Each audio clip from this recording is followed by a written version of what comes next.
Días, ¿cómo están todos? Bien, todo bien por aquí, con un poquito de fresco, pero lo compensamos con los mates. Sí, hoy tenemos unos mates, así que vamos a celebrarlo en grande. Muy bien. Y viste que todo tiene que ser en grande, todo tenemos que poner en grande, me río en grande, Frío en juego grande, frío en grande, todo así. exactamente. Todos los nombres que usamos en la ciudad hacen referencia a lo grande que somos. Bueno, es una ventaja llamarse Río Grande, porque mirá si nos llamamos Río Triste. Bueno, menos mal, ¿no? Leía por ahí en Facebook que decía, basta de usarlo de grande para todo y dejen de currar con el fuego, decía también, porque todo es tierra del fuego, con el fuego, bueno, cosas que pasan. Algún día vamos a explayarnos un poquito más sobre ese tema. Hoy tenemos un tema muy importante. Vamos a hablar de una persona que yo particularmente no conocía. Estamos hablando de Segundo Arteaga. ¿Quién Así es. fue, Esteban? Bueno, segundo Arteaga, cuando pensé la columna dije, va a ser algo, una búsqueda, revisar un par de libros, y en realidad fue un poco más difícil de lo que yo pensaba, y así como te pasó a vos, Flor, Sí. quizás es un personaje que está bastante tapado en nuestra historia. Claro, entonces, porque siempre recordamos a las mujeres, hablamos hablado de Lola, hablamos de Ángela.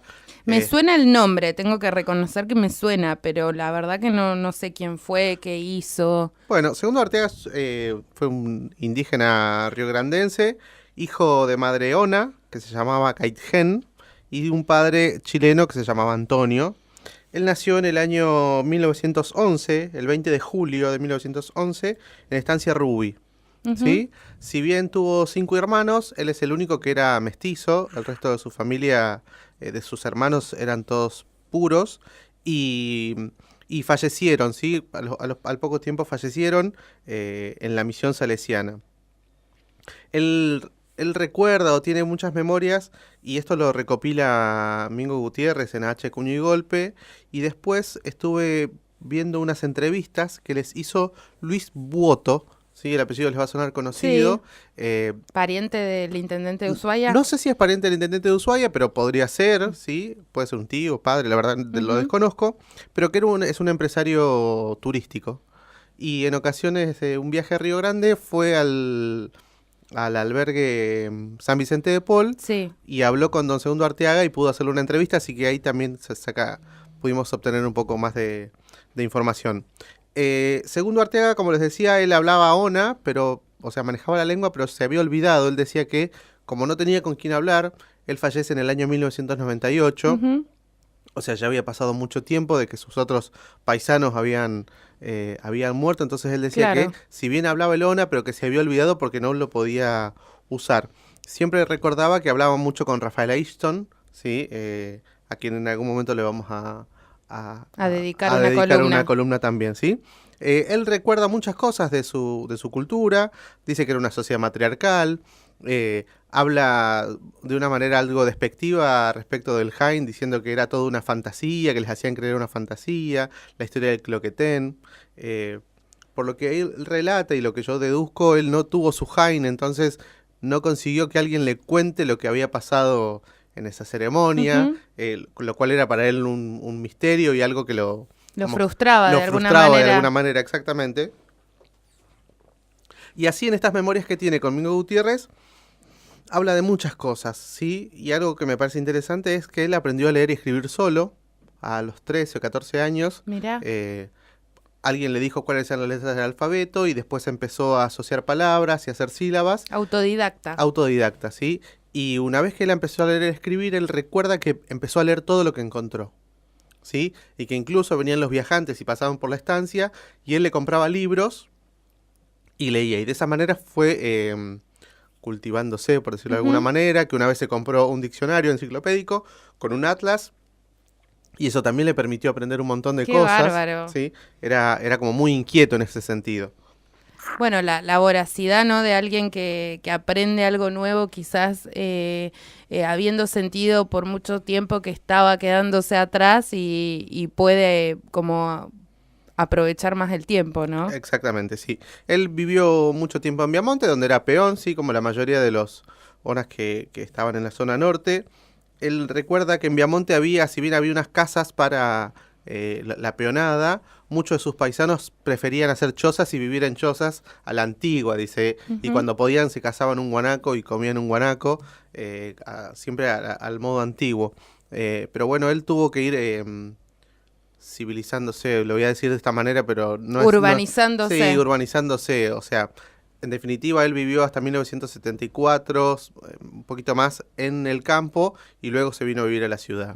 ¿Sí? La cantidad de anécdotas y de realmente las vidas, ¿no?, que transcurrían en las estancias, que hay mucha historia de eso, ¿no? De gente que nacía en la estancia y llevaba toda su vida adelante allí, en el mismo lugar, y prácticamente no se movían. Sí, exactamente. Si bien él estuvo en la misión salesiana un tiempo acompañando a su mamá fallece tempranamente en el año 1927, víctima de una tuberculosis.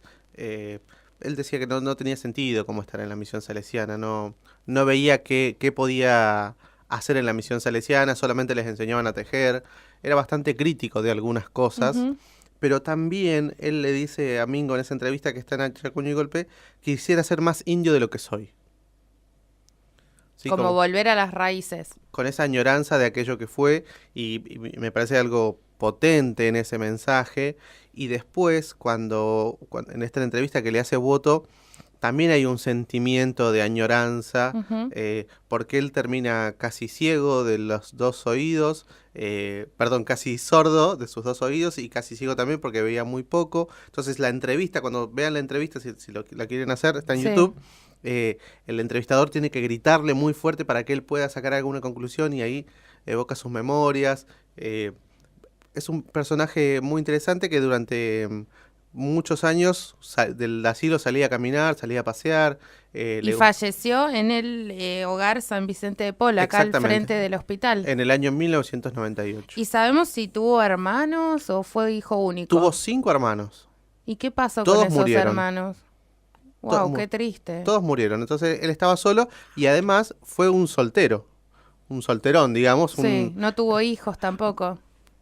Por ahora no sabemos si tuvo hijos, pero él dice, en la entrevista él dice que él nunca le faltaron las mujeres. Ah, mira. Que él siempre tuvo buenas compañeras, pero que no le gustaba esta cuestión del compromiso. Del compromiso, pero que nunca le habían faltado mujeres. Incluso en esa entrevista que le hace Mingo, habría que ver bien de qué año es, ¿no? Dice, o cuántos años tenía en ese momento ya Segundo, pero dice que hasta ahora tampoco me faltan. Toma. Entonces que era un galán, ¿sí? Y dicen que era un señor muy bien, que le gustaba empilcharse bien y salir a pasear por la ciudad mientras pudo hacerlo, ¿sí? Cuando le hace la entrevista a Boto, dice, ya no me puedo ir a Ushuaia, o sea, ya estaba, ya le era difícil poder trasladarse. Más mayor. De un lugar a otro. Y él es interesante porque también recuerda las matanzas, ¿no? Él hace, más allá de ser una persona que vivió casi hasta finales del siglo XX, también recuerda la historia de los zonas, ¿no? Y habla mal de Popper, sí, como etnocida. Era un crítico. Sí, sí. Y él también, hay algo interesante que dice, antes de que llegara Popper, acá venían los holandeses a matar a los indígenas, se bajaban de los barcos y mataban a los indígenas. Y tiene así como varios momentos donde va relatando este tipo de matanzas, e incluso recuerda... dice, se armó una gran comilona y llevaron a todos al Cabo Domingo, y recuerda una matanza en el Cabo Domingo. No hay una referencia de fechas, pero bueno, sí esto que por ahí algo que nosotros siempre escuchamos, ¿no? Habría que hacer una reconstrucción de eso que cuenta por ahí. Sí, exactamente. Y dice, ¿no? Los hombres blancos violaban y mataban a las indias, y tenían que ocultarlo, ¿no? Hay una complicidad de las monjas, ¿sí? En ese asunto, dice, que terminaban tapándolas como porque era algo que no se podía mostrar. ¿Sí? Hay muchas cosas que son interesantes en ese relato. Para seguir investigando, ¿no? Sí. Y cosas que han pasado, y digo, que han quedado ocultas y que probablemente ya nadie las diga. Claro. O nadie las haya dicho o las haya dado el valor que había que darle realmente, ¿no? Totalmente.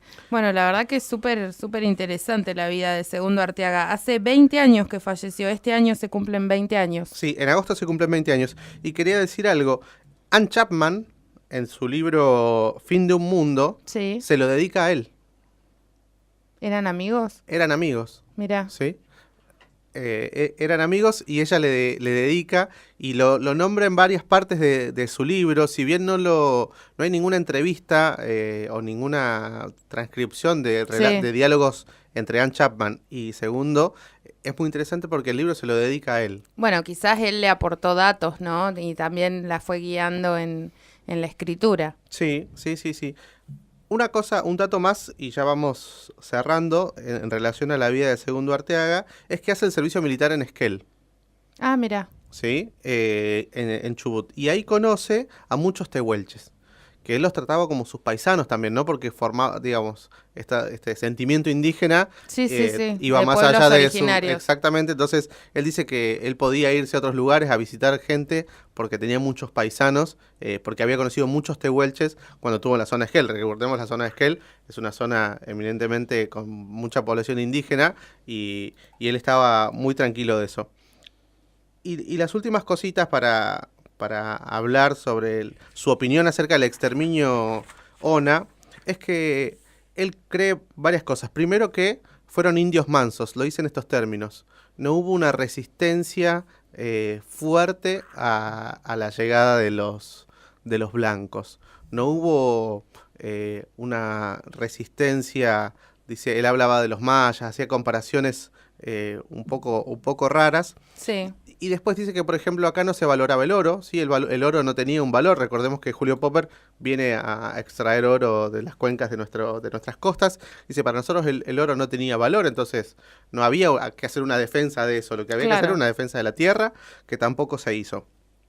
Que obviamente las balas fueron un factor determinante para el fin de los zonas, que las enfermedades, él recordaba una epidemia de sarampión, había habido en 1926-27, y que otra cosa que pasó fue que aprendieron a trabajar y a comer otras cosas y a abandonar el guanaco, ¿sí? Como una... Así, Adoptaron otras costumbres. exactamente, esa urbanización que vos dijiste hace un rato que me parecía mucho más certero que civilización, y ahí es como él encuentra las claves del exterminio ONA. Él fallece en el San Vicente de Paul, como hicimos en agosto de 1998, cobraba una pensión que le habían otorgado, algunos dicen la legislatura, otros dicen la municipalidad, y es muy, el video, se los recomiendo, busquen, dice entrevista a Segundo Arteaga, es una producción de Canal 11, bastante vieja, termina porque el entrevistador le regala un par de botas salteñas. Y él estaba muy contento por esas botas Mirá. salteñas, porque era la primera vez que había podido tener botas salteñas, y en ese pesimismo le dice, ¿qué pasa si me muero ahora? No las voy a poder disfrutar. Oh. Pero bueno, es un personaje muy interesante, Segundo Arteaga, y que quizás faltan encontrar muchas partes de su vida y me parecía lindo poder compartirlo con ustedes. Seguir reconstruyendo, ¿no? Nuestra historia. Gracias, Esteban, por toda esta información, por todos estos aprendizajes de cada semana. Nosotros hacemos una pausa, vamos a disfrutar del 2x1 aquí en Turno Mañana.